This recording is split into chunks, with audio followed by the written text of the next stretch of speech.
Hello दोस्तों, बेलिज्म academy YouTube channel में आपका फिर से बहुत बहुत स्वागत है। दोस्तों, आज के इस वीडियो में हम मोस्ट इम्पॉर्टेंट क्वेश्चंस को सॉल्व करने वाले हैं जो कि आपके सुपर टेट, यूपी टेट, लेखपाल, साथ ही साथ आपके आने वाले किसी भी कॉम्पिटेटिव एग्जाम के लिए मोस्ट इम्पॉर्टेंट है। दोस्तों, यहाँ पर जितने भी क्वेश्चंस लिए गए हैं ये सारे क्वेश्चंस आपके सिलेबस पर बेस्ड होंगे, साथ ही साथ आपके प्रीवियस क्वेश्चंस पर बेस्ड होंगे। तो पूरी वीडियो में लास्ट तक बने रहिएगा और लास्ट में हमें जरूर बताइएगा कि आज के इस वीडियो में आपके कितने क्वेश्चन सही हुए। तो बिना देरी करते हुए चलिए शुरू करते हैं सबसे पहले क्वेश्चन से।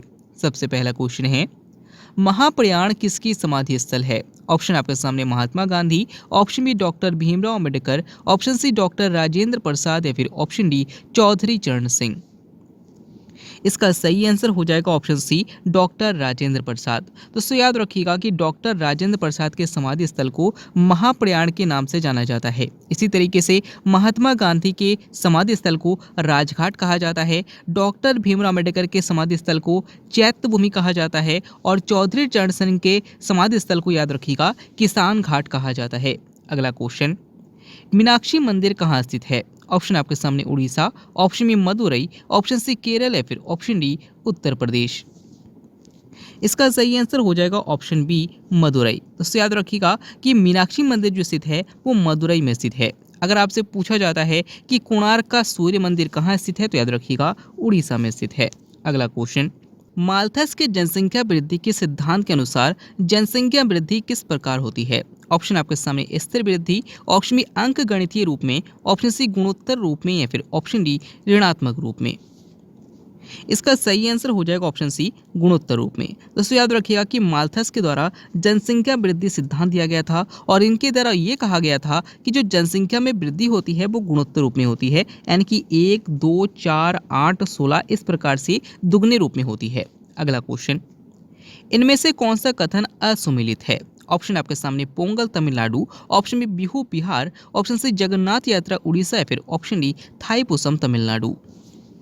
इसका सही आंसर हो जाएगा ऑप्शन बी बिहू बिहार। दोस्तों, याद रखिए कि पोंगल पर्व तमिलनाडु में मनाया जाता है, बिल्कुल सही है। जगन्नाथ यात्रा उड़ीसा में मनाया जाता है, बिल्कुल सही है। थाईपुसम तमिलनाडु में मनाया जाता है, बिल्कुल सही है। लेकिन जो बिहू पर्व है ये असम में मनाया जाता है, बिहार में नहीं मनाया जाता है। अगला क्वेश्चन, संयुक्त राष्ट्र सुरक्षा परिषद में सदस्यों की संख्या कितनी है? ऑप्शन आपके सामने 10, ऑप्शन बी 15, ऑप्शन सी 54 या फिर ऑप्शन डी 6। इसका सही आंसर हो जाएगा ऑप्शन बी 15। दोस्तों, याद रखिए कि संयुक्त राष्ट्र संघ के टोटल 6 अंग है, इसमें से संयुक्त राष्ट्र सुरक्षा परिषद इसका एक अंग है और इसमें टोटल 15 सदस्य देश है। याद रखिएगा कि अगर आपसे पूछते हैं कि संयुक्त राष्ट्र सुरक्षा परिषद में स्थायी सदस्यों की संख्या कितनी है तो याद रखिएगा 5 है, और अगर आपसे पूछते हैं कि अस्थायी सदस्यों की संख्या कितनी है तो याद रखिएगा 10 है, यानी कि टोटल 15 सदस्य देश है। अगला क्वेश्चन, इनमें से कौन सा लौह अयस्क है? ऑप्शन आपके सामने peat, option B bituminous, option C anthracite या फिर ऑप्शन डी हेमेटाइट। इसका सही आंसर हो जाएगा ऑप्शन डी हेमेटाइट। दोस्तों, याद रखिए कि जो हेमेटाइट अयस्क है ये लोहे का अयस्क है, यानी कि लोहा अयस्क है। अगर आपसे पूछा जाता है कि पीट, बिटुमिनस और जो एंथ्रासाइट है ये किसके अयस्क है तो याद रखिएगा ये कोयले के अयस्क है। याद रखिए कि सबसे उच्च कोटि का जो कोयला होता है वो एंथ्रासाइट कोयला होता है और सबसे निम्न कोटि का जो कोयला होता है वो पीट कोयला होता है। अगला क्वेश्चन, मिर्च में कौन सा विटामिन पाया जाता है? ऑप्शन आपके सामने vitamin B, option B vitamin A, option C vitamin C या फिर ऑप्शन डी विटामिन के। इसका सही आंसर हो जाएगा ऑप्शन सी विटामिन सी। दोस्तों, याद रखिए कि मिर्च में विटामिन सी पाया जाता है। अगर आपसे पूछते हैं कि विटामिन सी का रासायनिक नाम क्या है तो याद रखिएगा एस्कॉर्बिक अम्ल है, और अगर आपसे पूछते हैं कि विटामिन सी की कमी से कौन सा रोग हो जाता है तो याद रखिएगा स्कर्वी रोग हो जाता है। अगला क्वेश्चन, राष्ट्रीय ध्वज तिरंगा को कब अपनाया गया? ऑप्शन आपके सामने है 14 सितंबर 1949, ऑप्शन बी 22 जुलाई 1947, ऑप्शन सी 24 जनवरी 1950 या फिर ऑप्शन डी 26 जनवरी 1950। इसका सही आंसर हो जाएगा ऑप्शन बी 22 जुलाई 1947। दोस्तों, याद रखिए कि राष्ट्रीय ध्वज तिरंगा को 22 जुलाई 1947 को अपनाया गया था। अगर आपसे पूछा जाता है कि भारत की राजभाषा हिंदी को कब अपनाया गया था तो याद रखिएगा 14 सितंबर 1949 को अपनाया गया था। अगर आपसे पूछा जाता है कि राष्ट्रीय गान या फिर राष्ट्रीय गीत को कब अपनाया गया था तो याद रखिएगा 24 जनवरी 1950 को अपनाया गया था। अगला क्वेश्चन, भारत का सबसे नवीनतम परमाणु ऊर्जा संयंत्र कौन सा है? ऑप्शन आपके सामने Rawat Bhata, option B Narora, option C Kudankulam या फिर ऑप्शन डी काकरापार। इसका सही आंसर हो जाएगा ऑप्शन सी कुडनकुलम। दोस्तों याद रखिए कि भारत का सबसे नवीनतम परमाणु ऊर्जा संयंत्र जो है वो कुडनकुलम है और ये तमिलनाडु में है। याद रखिए कि रावत भाटा राजस्थान में है, नरौरा बुलंदशहर यानी कि उत्तर प्रदेश में है और काकरापार गुजरात में है। अगला क्वेश्चन, महात्मा बुद्ध ने अपना प्रथम उपदेश कहाँ दिया था? ऑप्शन आपके सामने सारनाथ, ऑप्शन बी बोध गया, ऑप्शन सी श्रावस्ती या फिर ऑप्शन डी कुशीनगर। इसका सही आंसर हो जाएगा ऑप्शन ए सारनाथ। दोस्तों याद रखें कि महात्मा बुद्ध ने अपना प्रथम उपदेश जो दिया था वो सारनाथ वाराणसी में दिया था और इनका जो प्रथम उपदेश है इसी को धम्म चक्र परिवर्तन कहा जाता है। अगर आपसे पूछा जाता है कि महात्मा बुद्ध ने सबसे अधिक उपदेश कहाँ दिए थे तो याद रखिएगा श्रावस्ती में दिए थे। अगर आपसे पूछा जाता है कि महात्मा बुद्ध को ज्ञान की प्राप्ति कहाँ हुई थी तो बोध गया बिहार में हुई थी। और अगर आपसे पूछा जाता है कि महात्मा बुद्ध की मृत्यु यानी कि उनका महापरिनिर्वाण कहाँ हुआ था तो याद रखिएगा कुशीनगर में हुआ था। अगला क्वेश्चन, मकर विलक्कू महोत्सव कहाँ मनाया जाता है? ऑप्शन आपके सामने Bihar, option B Rajasthan, option C Assam या फिर ऑप्शन डी केरल। इसका सही आंसर हो जाएगा ऑप्शन डी केरल। दोस्तों याद रखें कि मकर विलक्कू महोत्सव जो मनाया जाता है वो केरल के सबरीमाला मंदिर में मनाया जाता है। तो याद रखिएगा इंपॉर्टेंट क्वेश्चन है, पूछा जाता है। अगला क्वेश्चन, बुलंद दरवाजा उत्तर प्रदेश के किस जिले में है? ऑप्शन आपके सामने Bareilly, option B Ghaziabad, option C Agra या फिर ऑप्शन डी प्रयागराज। इसका सही आंसर हो जाएगा ऑप्शन सी आगरा। तो याद रखिए कि बुलंद दरवाजा जो है वो आगरा में स्थित है। अगर आपसे पूछते हैं कि बुलंद दरवाजा का निर्माण किसने करवाया था तो याद रखिएगा अकबर ने करवाया था। और याद रखिएगा कि अकबर के द्वारा बुलंद दरवाजा का निर्माण गुजरात विजय के बाद करवाया गया था। तो यहाँ से कोई भी क्वेश्चन आपसे पूछा जा सकता है, याद रखिएगा। अगला क्वेश्चन, किस सिख गुरुदेव की जयंती को गुरु पर्व त्योहार के रूप में मनाया जाता है? ऑप्शन आपके सामने है Guru Nanak Dev, option B Guru Angad Dev, option C गुरु गोविंद सिंह या फिर ऑप्शन डी महाराज राजा रणजीत सिंह। इसका सही आंसर हो जाएगा ऑप्शन ए गुरु नानक देव। दोस्तों याद रखिएगा कि गुरु नानक देव सिख के धर्म के कह सकते हैं कि इनके संस्थापक माने जाते हैं। और याद रखिएगा कि इनकी जो जयंती है उसको गुरु पर्व के रूप में मनाया जाता है। अगला क्वेश्चन, गंगा नदी को राष्ट्रीय नदी कब घोषित किया गया? ऑप्शन आपके सामने 2006, ऑप्शन बी 2000, ऑप्शन सी 2008 या फिर ऑप्शन डी 2018। इसका सही आंसर हो जाएगा ऑप्शन सी 2008। दोस्तों याद रखिए कि गंगा नदी को राष्ट्रीय नदी 2008 में घोषित किया गया था। अगला क्वेश्चन, कौन से दो राज्य पालघाट दर्रे से आपस में जुड़े हैं? ऑप्शन आपके सामने हैं केरल और कर्नाटक, ऑप्शन बी केरल और तमिलनाडु, ऑप्शन सी तमिलनाडु और आंध्र प्रदेश या फिर ऑप्शन डी महाराष्ट्र और गोवा। इसका सही आंसर हो जाएगा ऑप्शन बी केरल और तमिलनाडु। तो याद रखिए कि पालघाट दर्रा केरल और तमिलनाडु राज्यों को आपस में जोड़ता है।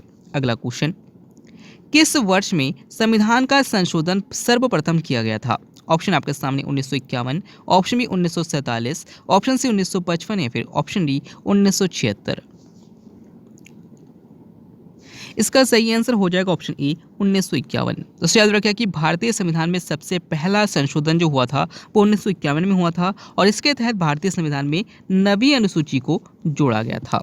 अगला क्वेश्चन, पश्चिमी घाट का सर्वोच्च पर्वत शिखर कौन सा है? ऑप्शन आपके सामने दोदाबेट्टा, option B अन्नाईमुदी, option C Guru Shikhar या फिर ऑप्शन डी कामधेनु। अन्नाईमुदी। तो याद रखिए कि पश्चिमी घाट का सर्वोच्च पर्वत शिखर जो है वो अन्नाईमुदी है। अगर आपसे पूछते हैं कि नीलगिरी की सबसे ऊंची चोटी कौन सी है तो याद रखिएगा दोदाबेट्टा है। अगला क्वेश्चन, सिरेमिक सिटी किसे कहा जाता है? ऑप्शन आपके सामने Lucknow, option B Moradabad, option C Prayagraj या फिर ऑप्शन डी खुर्जा। इसका सही आंसर हो जाएगा ऑप्शन डी खुर्जा। तो याद रखिए कि सिरेमिक सिटी के नाम से खुर्जा को जाना जाता है, यानी कि यहाँ पर चीनी मिट्टी वाले जो चीज़ें पाई जाती हैं वो सबसे अधिक पाई जाती हैं। अगला क्वेश्चन, अंतरराष्ट्रीय तिथि रेखा किसे कहा जाता है? ऑप्शन आपके सामने है 0 डिग्री देशांतर, ऑप्शन बी 180 डिग्री देशांतर, ऑप्शन सी 360 डिग्री देशांतर या फिर ऑप्शन डी इनमें से कोई नहीं। इसका सही आंसर हो जाएगा ऑप्शन बी 180 डिग्री देशांतर। दोस्तों याद रखिए कि 0 डिग्री देशांतर रेखा को अंतर्राष्ट्रीय समय रेखा कहा जाता है। इसी तरीके से 180 डिग्री देशांतर को अंतर्राष्ट्रीय तिथि रेखा कहा जाता है। अगला क्वेश्चन, ग्रीष्म अयांत की घटना कब होती है? ऑप्शन आपके सामने 21 मार्च, ऑप्शन बी 21 जून, ऑप्शन सी 23 सितंबर या फिर ऑप्शन डी 22 दिसंबर। इसका सही आंसर हो जाएगा ऑप्शन बी 21 जून। दोस्तों याद रखिए कि 21 जून को कर्क रेखा पर सूर्य की किरणें लंबवत पड़ती है। इसी को ग्रीष्म अनंत कहा जाता है और इस समय उत्तरी गोलार्ध में गर्मी होती है। अगर आपसे पूछा जाता है कि वसंत विषुव की घटना कब होती है तो याद रखिएगा 21 मार्च को होती है। अगर आपसे पूछते हैं कि शरद विषुव की घटना कब होती है तो 23 सितंबर को होती है। और अगर आपसे पूछा जाता है कि दक्षिणी गोलार्ध पर सबसे बड़ा दिन कब होता है तो याद रखिएगा 22 दिसंबर को होता है। अगला क्वेश्चन, अंतर्राष्ट्रीय शांति दिवस कब मनाया जाता है? ऑप्शन आपके सामने 31 अक्टूबर, ऑप्शन बी 23 सितंबर, ऑप्शन सी 21 सितंबर या फिर ऑप्शन डी 29 जुलाई। इसका सही आंसर हो जाएगा ऑप्शन सी 21 सितंबर। दोस्तों याद रखिए कि अंतर्राष्ट्रीय शांति दिवस 21 सितंबर को मनाया जाता है। अगर आपसे पूछा जाता है कि राष्ट्रीय एकता दिवस कब मनाया जाता है तो 31 अक्टूबर को मनाया जाता है। अगर आपसे पूछा जाता है कि राष्ट्रीय किसान दिवस कब मनाया जाता है तो 23 दिसंबर को मनाया जाता है। और अगर आपसे पूछा जाता है कि बाघ दिवस कब मनाया जाता है तो याद रखिएगा 29 जुलाई को मनाया जाता है।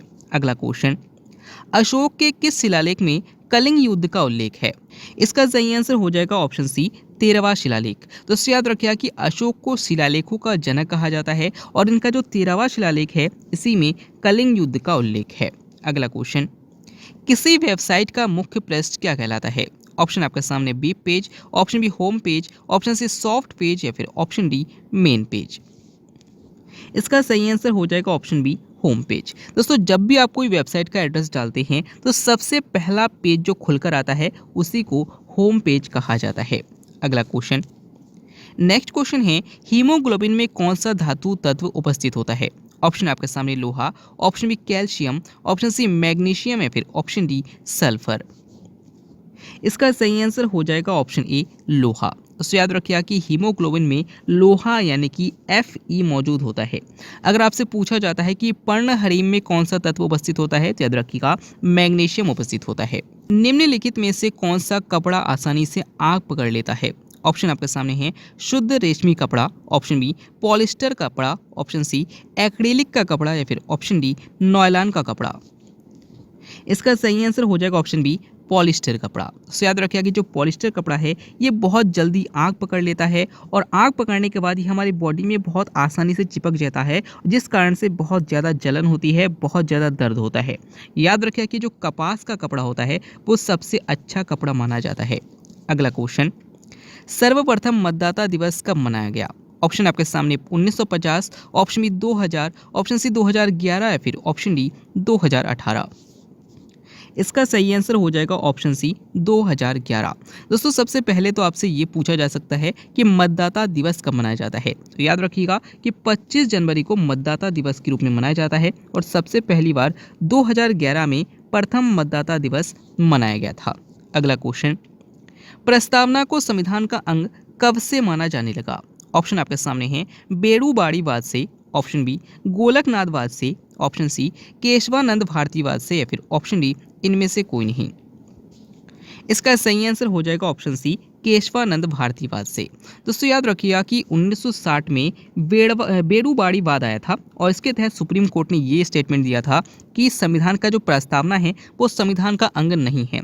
लेकिन 1973 में जब केशवानंद भारती केस हुआ था उस संदर्भ में सुप्रीम कोर्ट ने ये स्टेटमेंट दिया था कि संविधान जो सुप्रीम कोर्ट के द्वारा पूर्व में जो स्टेटमेंट दिया गया था उसको पूरी तरीके से निरस्त किया जाता है और अब से प्रस्तावना को संविधान का अंग माना जाएगा। तो याद रखिएगा कि बेड़ूबाड़ीवाद में ये कहा गया था कि प्रस्तावना संविधान का अंग नहीं है और केशवानंद भारतीवाद में ये कहा गया था कि प्रस्तावना संविधान का अंग है। अगला क्वेश्चन, संविधान की प्रस्तावना में किस शब्द का प्रयोग 2 बार है? ऑप्शन आपके सामने भारत, ऑप्शन बी समाजवाद, ऑप्शन सी अंगीकृत या फिर ऑप्शन डी गणराज्य। इसका सही आंसर हो जाएगा ऑप्शन ए भारत। तो याद रखिए कि भारतीय संविधान की प्रस्तावना में जो भारत शब्द है एकमात्र ऐसा शब्द है जिसका प्रयोग 2 बार हुआ है। इसके अलावा किसी शब्द का प्रयोग 2 बार नहीं हुआ है। अगला क्वेश्चन, प्रस्तावना को संविधान की आत्मा किसने कहा? ऑप्शन आपके सामने Mahatma Gandhi, option B Thakur Das Bhargava, option C Sardar Patel या फिर option D doctor Bhimrao Ambedkar. इसका सही आंसर हो जाएगा ऑप्शन बी ठाकुर दास भार्गव। तो याद रखिएगा कि प्रस्तावना को संविधान की आत्मा ठाकुर दास भार्गव ने कहा है। अगर आपसे पूछते हैं कि डॉक्टर भीमराव अम्बेडकर ने भारतीय संविधान की आत्मा किसे कहा है, तो याद रखिएगा कि भारतीय संविधान के अनुच्छेद 32 जिसके तहत संवैधानिक उपचारों का अधिकार दिया गया है, इसी को डॉक्टर भीमराव अम्बेडकर ने भारतीय संविधान की आत्मा या भारतीय संविधान का हृदय कहा है। आज का क्वेश्चन आपके लिए ये है कि मकरविलक्कू महोत्सव कहाँ मनाया जाता है। ये आंसर आपको कमेंट बॉक्स में बताना है। वीडियो अच्छा लगा तो वीडियो को लाइक कीजिएगा। अगर आप हमारे current affairs channel top GK hub को सब्सक्राइब करना चाहते हैं तो उसका लिंक डिस्क्रिप्शन में दिया गया है, वहाँ से आप चैनल को सब्सक्राइब कर सकते हैं और वीडियोस को फॉलो कर सकते हैं। वीडियो अच्छा लगा तो वीडियो को लाइक कीजिएगा, चैनल को सब्सक्राइब कीजिएगा, अपने दोस्तों को शेयर कीजिएगा। मिलते हैं अगले वीडियो में, तब तक के लिए देखते रहिए, सीखते रहिए।